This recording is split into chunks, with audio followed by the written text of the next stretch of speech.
Yesterday we saw in Daniel chapter 9 that something ripped Daniel apart. He was reading the book of Jeremiah, the same book of Jeremiah that we have today. And something that he was reading just completely cut him to the core. And it led him to action. It led him to the action of praying this beautiful but yet ugly, sincere, emotional prayer of confessional for his people. What led him to that point? Well, because we can read the same book of Jeremiah today, and because we have these Bible Gateway searches that we can search for the word 70, we find the concept or find the promise, the foreshadow, the prophecy that the people of Israel would be scattered for 70 years. And so we find this in two places in Jeremiah. And I think that there's one place in particular that it's pretty obvious Daniel was reading, or at least obvious to me. Because it has to do with praying, calling out, searching for God with your whole heart. I'd have to think that Daniel was reading this and was reading about the 70 years. And God says, call out to me when this is over. And Daniel's doing the math. He's going, it's about over. So I'm going to call out to him. And that's what Daniel did. And there's some promises. There's some promises that God gave. You'll find me. I'll give you a future. And I'll give you a hope. God promised those three things. And this is exactly what he did for Daniel. God sent one of his messengers, one of his angels, which is representative all throughout the Bible of God himself showing up. And God sent this angel to give him a future and to give him a hope. I'm with you. I love you. I hear you, and I'm going to give you a future, and I am going to give you a hope. Now, this future and hope was not going to be a future and hope that Daniel was going to necessarily experience himself, but God gave it to him. God promised, and he delivered.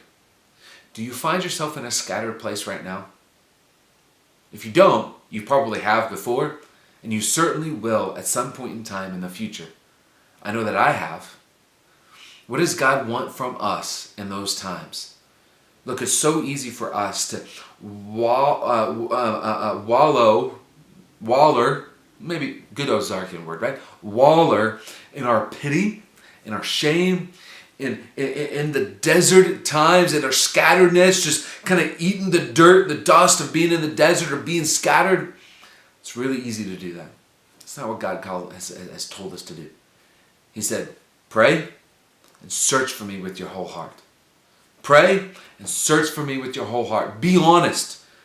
Go to the depths of your emotions. Go to the depths of your heart and cry out to me. Look, it took God 70 years to pull them out of their scatteredness. Really, it was a promise. It was a prophecy.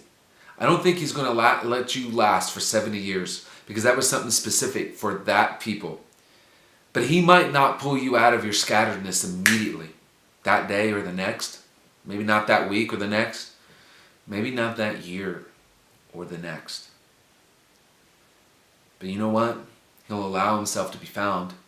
He'll allow you to find him. And you know what? He will also give you a hope and a future in the middle of your scatteredness. That's something he's promised. That's not just for Daniel and the Israelites. It's something he has promised for all time.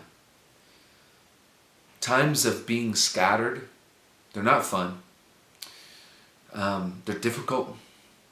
They're not something we sign up for and go, yep, sign me up. Let me go through a time of scattering. But they're not bad either. Here's why. You'll learn more about yourself and you'll learn more about God during these times. But you got to seek him. You got to search for him. You got to go to the seat of your emotions and your desires and utilize that drive in the bottom of your heart to go find him. And when you think you've hit the bottom of your heart, go even further because there's more bottom to be found. And he'll allow himself to be found. Promise number 1. And he'll give you a future. Promise number 2. And he'll give you a hope. Promise number 3.